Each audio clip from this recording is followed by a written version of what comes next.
Hello, everyone. I am back with another moment of vulnerability, transparency, and with Mary Kate, or Mary Kate, because whatever way y'all can see it. Okay, so before I get into my moment of vulnerability, I just want to tell y'all what I'm going to do today.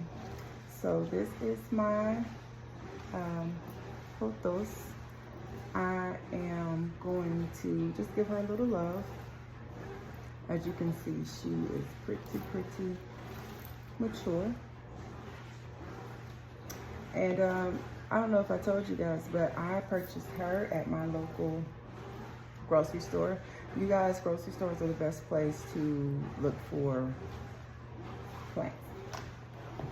Okay, so what I'm working with today, something to dispose my trimmings in,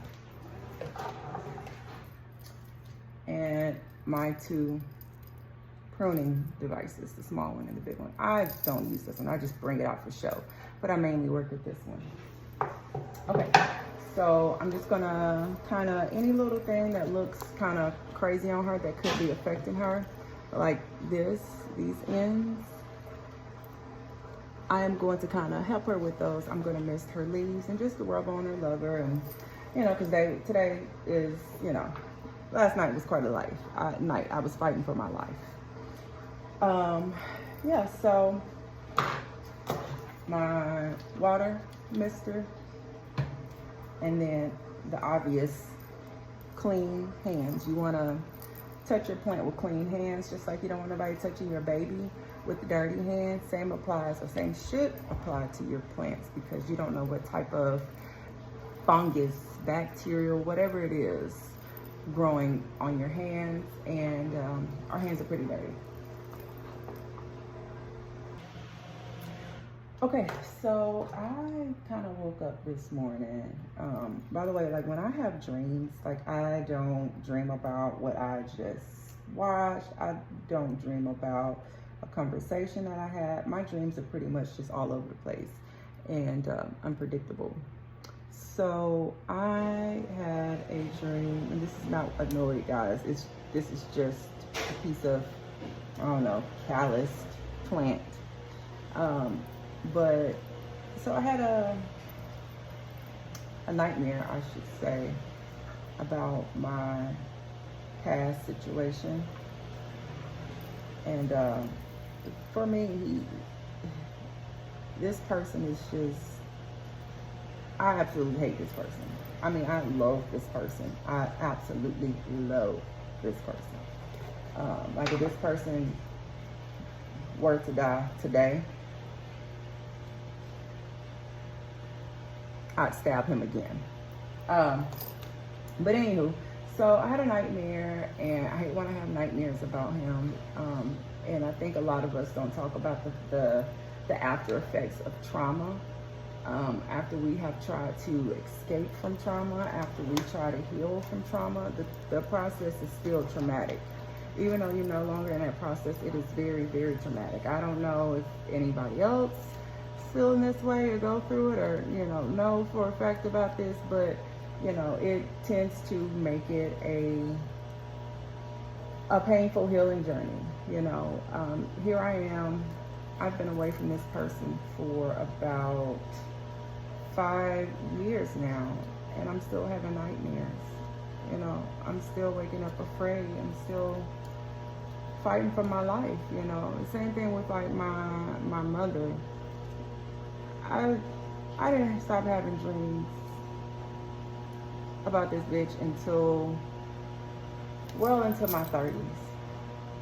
Why is it that I'm 30 and I'm still having nightmares about the boogeyman? Why am I still afraid? And the answer is that I feel helpless. I feel weak. I feel like I have no power and no control over my dreams. And I know that's not a good thing, but you're sleeping. You're trying to relax. You're not trying to fight for your life. But things like this, I don't think we set the tone to talk about. Yes, I am suffering from traumatic post disorder, or post-traumatic disorder, whatever you want to call it. Centralized PTSD. I'm going through it, and I'm trying. I'm a work in progress, and I think sometimes we don't give ourselves the room for the growth in this area, and we're, kind of unapologetic. And when I say like we're unapologetic, I mean we're unapologetic about living in trauma. Like that is just like almost first nature. Let me tell you what you're doing. Of course, I'm back with the skewer. I'm just aerating my soil because it looks a little compact. I just like to mix the soil around. That's just what I like to do. You don't have to do it, but that's what I like to do. But yeah, so it makes you feel unsafe. It makes you question yourself. Am I really done? Have I really escaped? And, oftentimes the answer is no. Like, you don't feel like you've escaped. You feel trapped. And I know when I was having the nightmares about my mom, it was always the same nightmare. Me trying to get away from her. Me trying to leave. And I could never leave. I could never open the door. I could never leave the house. I could never unlock the door. And I tried, and I tried, and I just couldn't do it. And, or if I did, I think one or twice I did. I didn't make it far though. I tried to hide. I tried to run, and I just didn't make it far. And that plays a lot into why I do not like, I do not like to be near an exit and not know where it is. No matter where I walk in, I have to scan the perimeter for exits.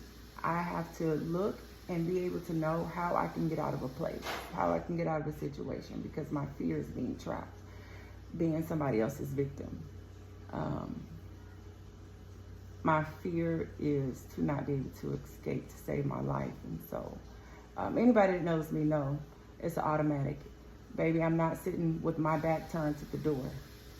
I'm sitting with my back against the wall so that I can have full view of everything that's going on with me and around me.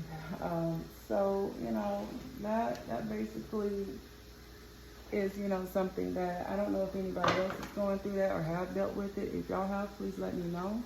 Give me the tips, because I don't know everything, and I want to be able to truly get over it.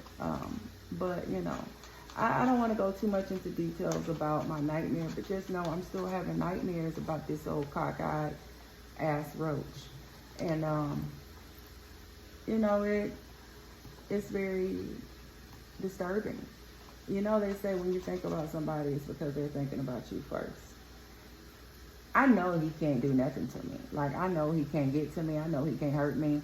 I know, like, for a fact, one time he told my sister he knows where I'm at. He just don't come out of respect. And I met my sister and we were like, it doesn't matter if he know where I'm at. He can't do anything, because they'll blow his head off his body before he even come up to the check-in gate. Like, I live on a military installation. You think it's easy to just walk up on here and just be like, oh, my kid is on the base. Oh, well, my alleged kids are on the base. Y'all know how I feel about that.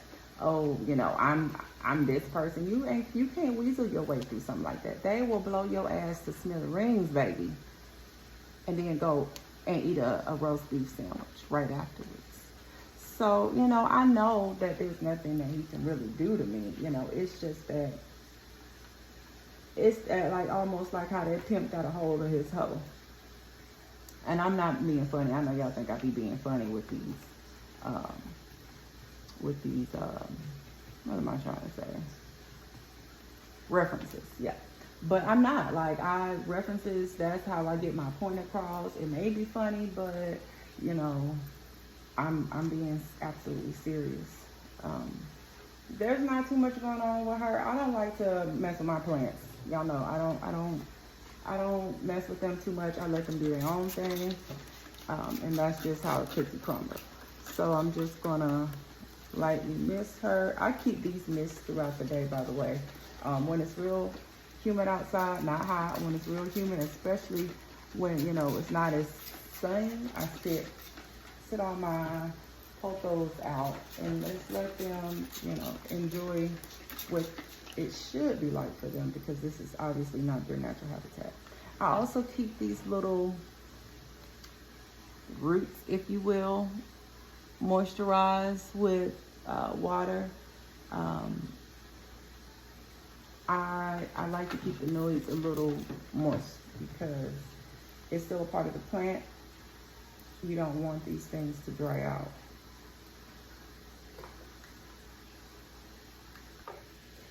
So, you know, I don't know if anybody else is dealing with this. If you are, you're not alone. Just know that.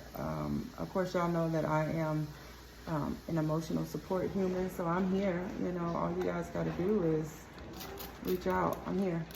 You know, is people say they're here, but they really don't be here, especially if they ain't never went through it. That's what I understand about, you know, the healthcare field.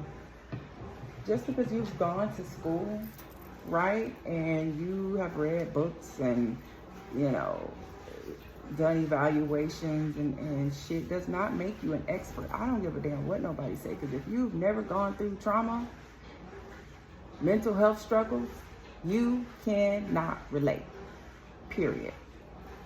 So I said what I said. If anybody's offended by it, we all know where you can go. But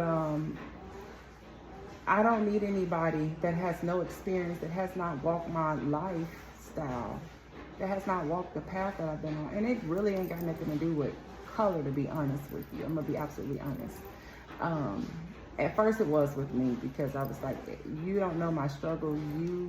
How can I pour out my heart to this white lady on this couch and she's just looking at me and I look weak to her. She ain't never been through this, but I found that to be a lie. I found that to be an absolute lie. And so I don't go based off of color anymore. I go based off of how you make me feel. Do I feel like you're a safe place? Do I feel like you are genuinely invested in me? When I say that, I mean like mentally and emotionally and things like that, of that nature. By the way, I don't know if y'all hear that in the background, but I'm washing clothes. So I think it's important for us all to have somebody that has overcome depression, or not necessarily overcome it, because sometimes that stuff is not something that you can overcome. My personal opinion, depression, once it's there, it's going to always be there lingering. Maybe it's not about the same thing. Maybe it could be about a certain situation, but you're more prone than the regular person, or I won't say regular person because y'all know how I feel about that, but then aside from other people, and now it's just kind of embedded in your DNA. It is what it is. But, you know, somebody that has gone through that and they understand what the struggle is, because hell, they still trying to fight a way out, but we're talking through it together. I always say I heal myself through other people, and I don't know if anybody else experienced that, but every time I help somebody, I help myself. And that's why I absolutely love dealing with mental health and trauma and these things of this nature, because I'm still searching for healing, and it just makes me feel whole. I know I say I despise the human race, and you know, humans are just not my favorite group of living things. But at the end of the day, you know, I don't want anybody to go through the things that I went through being alone. It's an ugly place. It's a very dark place to be. So I am done with Mary Kate. I'm just gonna kind of sit her off to the side for a little bit, just a little bit. And I'm gonna work on Ashley. Got Ashley from the same place. Now she is, look at her. I mean, she fine. Okay, so she got a little bit more for me to kind of maintenance. All right, as always, you want to get a sanitizing wipe. You want to clean this off, and then I have like a little thing of water that I stick it in to clean off that.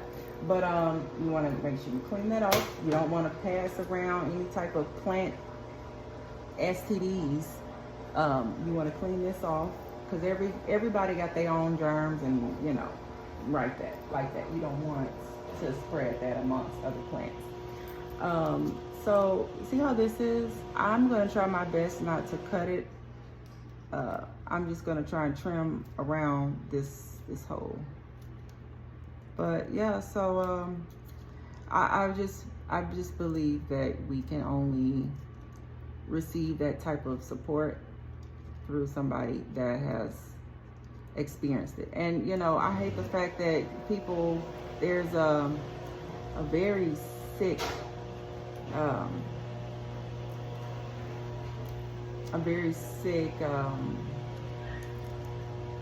don't know, thought process, I guess, that people have.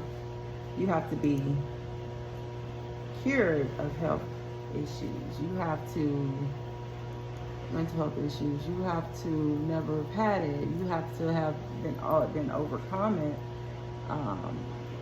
overcame the obstacles. But that's not true. I don't want anybody that's like, oh, I'm healed. Like, I don't know if y'all remember them church infomercials back in the day. Some of y'all may be too young to remember to know what an infomercial is. But y'all remember there was this one guy, and it was holy water, whatever it was, and he would throw the water around, and then he'd get his jacket and swing it around like it was a fucking slingshot and shit. People would just fall out on the ground and start doing the Harlem Shake, all that kind of silly shit. So I don't need nobody to give me that, but on a scale of mental health, I don't need that. I don't need somebody that says, oh, I've been delivered.